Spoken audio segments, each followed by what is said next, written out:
सरस्वती को नमन करता हूँ। माँ गंगा के तटों, नालंदा के प्रांगण और गुरु गोविंद सिंह की तलवार की जमीन बिहार की तरफ से रामजस के इस प्रांगण को सलाम पेश कर रहा हूँ, स्वीकार कर। मेरी ग्रेजुएशन की डिग्री इत्तेफाक से इसी कॉलेज से है और यहाँ उप प्रधानाचार्य महोदय उपस्थित हैं। Sir, it was indeed an honoured privilege graduating under your dynamic leadership and guidance. बहुत शुक्रिया। हिंदी विभाग के सभी लोग हैं, परम आदरणीय सत्येंद्र शुक्ला साहब, जिन्होंने इस नादान बालक को भी अपने स्नेह और अपने आशीर्वाद से धनी कर दिया। मैं ज़्यादा समय तमहीद में नहीं लूँगा, जहाँ पर अध्यक्षता डॉक्टर सरिता जी कर रही हूँ, जहाँ पर इकबाल साहब बैठे हों। ये तो नहीं कहता कि मैं कवि हूँ, परंतु हजरात, अगर आप अपने फोन अपने साथ लाएं, अगले 2 मिनट के बाद इस सभागार का तापमान देखिएगा 10 डिग्री उठ नहीं गया तो यहाँ से उतरने के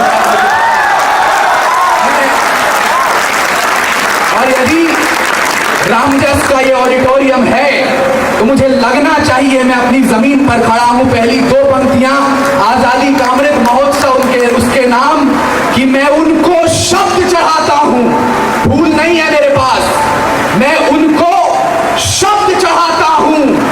हिंद जिनकी जान था, नाम हिंदुस्तानी जिनका मजहब हिंदुस्तान, मैं उनको शब्द चढ़ाता हूं।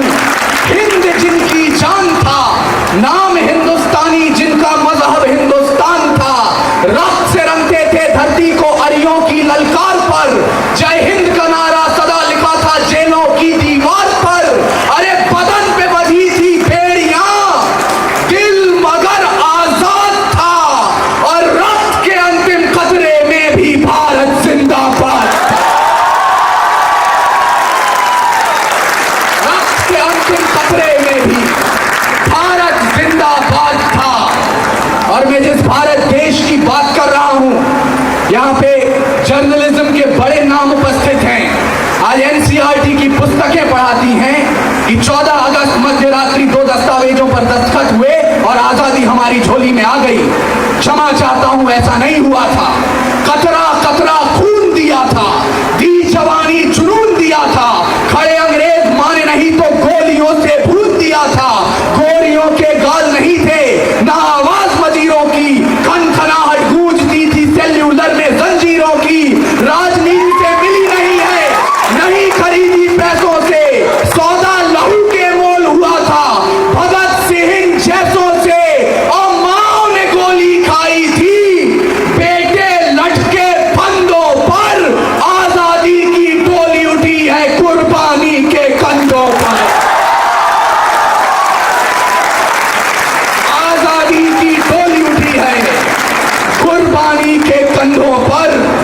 और मैं हरिओम पवार साहब को सुनते आया हूं, कविताएं कभी भी सत्ता का समर्थन नहीं करती हैं। जिस दिन कविता सत्ता के समर्थन में उतर आती है, उस दिन या तो सरकार गिरती है या कविता मरती है। मुझे दोनों में से कोई काम नहीं करना है। यहाँ पे एनएसयूआई एबीवीपी के लोग बैठे होंगे, कुछ देर के लिए भूल जाइएगा। मैं चाहता हूं सिर्फ भारत माँ के बेटे और भारत माँ की वीरांगनाएं इन पंक्तियों को सुने जो मैं पढ़ने जा रहा हूं। अभी 1 महीने पूर्व हमने हर घर तिरंगा अभियान चलाया, और जब यह अभियान अपने शीर्ष पर था, उस समय इसी देश के कुछ सूबों में तिरंगे जलाए जा रहे थे। इसी देश के किसी सूबे में तिरंगे का अपमान किया जा रहा था। तब मुझे लगा कहीं ना कहीं मुझे इस अभियान का विरोध करना चाहिए, और आपको लगे मेरा विरोध जायज है तो इस विरोध पर अपनी मोहर लगाइएगा। पर्वत पर्वत नदी नदी, दशकों दशकों सदी सदी, कन्याकुमारी रामेश्वरम भी, गंगा यमुना की संगम भी। अरे नील गगन या धरातल हो, नील गगन या धरातल हो, हिमाचल हो विंध्याचल हो, कश्मीर असम अरुणाचल हो, यदि भारत माँ का आंचल हो, तो 3 रंगों से रंगा यही संदेश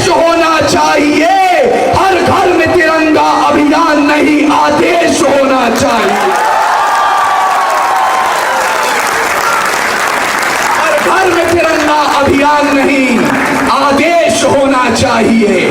और तिरंगा झंडा क्या है, शायद हम लोग इस बात को समझ नहीं पाते हैं कि हिम शिखरों पर गड़ा हुआ जो या लहरों पर लहराता है, 3 रंगों का नहीं है कपड़ा, भारत भाग्य विधाता है।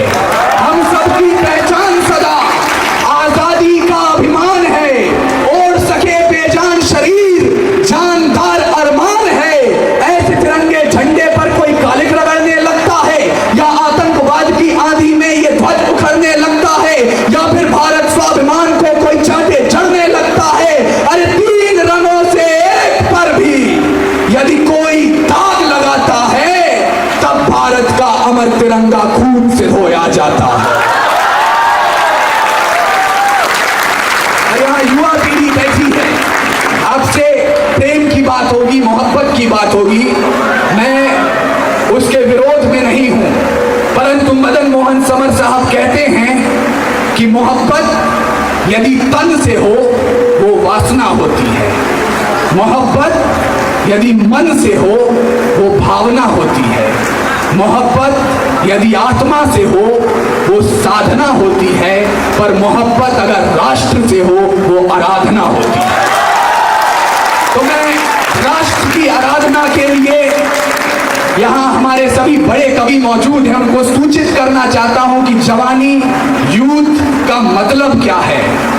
खुद ही राम ने खुददारी से हंसकर जिसका दान दिया, भगत सिंह ने चूमा फंदा और जिसे कुर्बान किया, आगोश में जिसके सुभाष से निकले लश्कर हिंद बनाया था, फतेह सिंह और जोरावर ने दहलीज पे जिसे ठुकराया था, संघर्षों में बुनियाद बनी जो आजादी के बोल की, सुलग रही थी गर्मनाल में शेखर के पिस्तौल की, खिल रही थी रोम रोम में अशफाक उल्लाह खान के, वही जवानी तोड़ रही है खून में हिंदुस्तान के,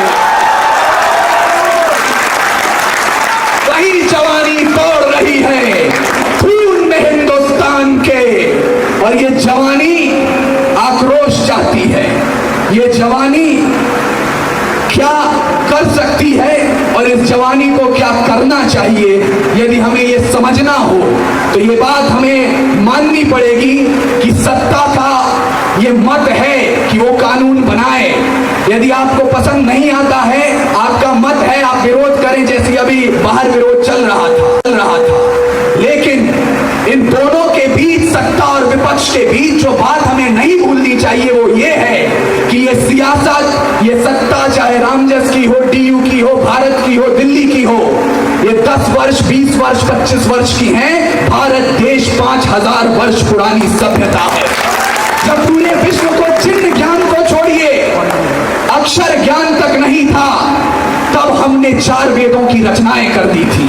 इस मिट्टी से निकला एक पत्थर जिसे कोहिनूर कहा जाता है, उसे खरीद सके इतनी हैसियत पूरी दुनिया की दौलत में नहीं थी। और तो और सिकंदर की शमशीर में इतना फौलाद नहीं था, उसके किसी भी सैनिक के पांव की इतनी औकात नहीं थी कि इस मिट्टी के एक भी कण के माथे पर विराजमान हो जाए। तब जाकर अल्लामा इकबाल ने लिखा, यूनान और मिस्र रोमा सब मिट गए जहां से, कुछ बात तो है कि हस्ती मिटती नहीं हमारी, सदियों रहा है दुश्मन दौरे जहां हमारा, सारे जहां से अच्छा हिंदुस्तान। मैं क्षमा याचना के साथ, चूंकि यहाँ साहित्य के सभी लोग साहित्य के पक्ष में हैं, चाहे वो अंग्रेजी के हों, हिंदी के हों, अन्य भाषा के हों, यहाँ हिंदी उर्दू कविता के 4 शीर्ष कवि उपस्थित हैं, शिखर बैठे हुए हैं। मैं क्षमा याचना के साथ चंद पंक्तियां, चूंकि मुझसे हो सकता है कहा जाए कि कविता आक्रोश का विषय नहीं है, कविता चंद चीजों पर लिखी जाती हैं जो मैंने सुनी, और यहाँ पर हिंदी विभाग जानता है, आप सब मुझे लगता है मुझसे अधिक ज्ञानी होंगे।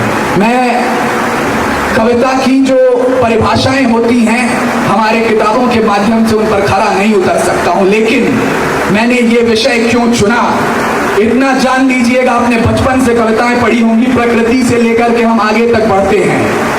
प्रकृति पावन, प्रकृति सावन, प्रकृति धरती का गहना है, पर्वत विराट, नदिया चंचल, मेघदूत का कहना है।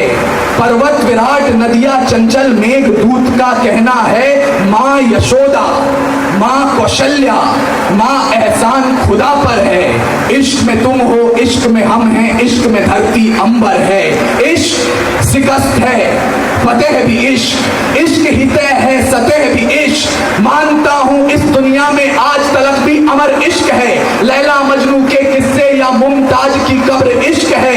इश्क अभी है, इश्क यहाँ, इश्क ही तब था, इश्क वहाँ। इश्क ही मुक्ति, इश्क ही बंधन, इश्क ही सांसें, इश्क ही जीवन। पर काल खंड की पंचायत में इतिहास गवाही देता है। और इश्क में डूबे सुल्तानों को हर दौर तबाही देता है। चाहे शाहजहां हो या खिलजी, उसी मुल्क को विजय तिलक की स्वर्ग ये स्याही देता है, जहां सीमा पर मां रणचंडी को खून सिपाही देता है। और जब इतिहास गवाही देता, कोई कलंक नहीं ये धोता है। सीता हरण का अंजाम सदा रावण वध ही होता है। विभीषण बतलाते दिल का मंदिर कैसे खोला जाता है, पर गद्दारों को हर युग में गद्दार ही बोला जाता है। भीष्म ने भी चीर हरण का जब विरोध नहीं किया था जी, सरसैया पर स्वयं नियति ने उनको लिटा दिया था जी, सरसैया पर स्वयं नियति ने उनको लिटा दिया था जी। गुरुद्रोण का दुर्योधन सर पर जब आशीष उतरते देखा है, क्षेत्र में हमने उनका शीश उतरते देखा है। इसीलिए मैं चीख रहा हूं, जिंदा हम में रोष रहे, इतिहास गवाही जब भी दे, ये दौर सदा निर्दोष रहे। चलिए, समय की अपनी सीमाएं हैं। अंतिम पंक्तियां आपसे विदाई चाहता हूं, एक संदेश देकर जाना चाहता हूं। रामजस से आप लोग निकलेंगे, ये संदेश जरूर अपने साथ लेकर जाइएगा। भले ही कविता साहित्य की भाषा में कहा जाता हो, उम्मीदों की बात होती हो, मोमबत्तियां कैसे तूफानों से लड़ती हैं, पर शाश्वत सच्चाई यही है कि बाज का खतरा सदा रहा है चिड़ियों की मुस्कानों पर। दीपक भारी नहीं पड़े हैं आंधी और तूफानों पर। आज तलक तो भेड़ियों ने प्रीत के गीत नहीं गाए, और अमावस की रातों से जुगनू जीत नहीं पाए। इतिहास गवाही देता है, जोश अफसोस से जीता है, सिर्फ कहानी किस्सों में कछुआ खरगोश से जीता है।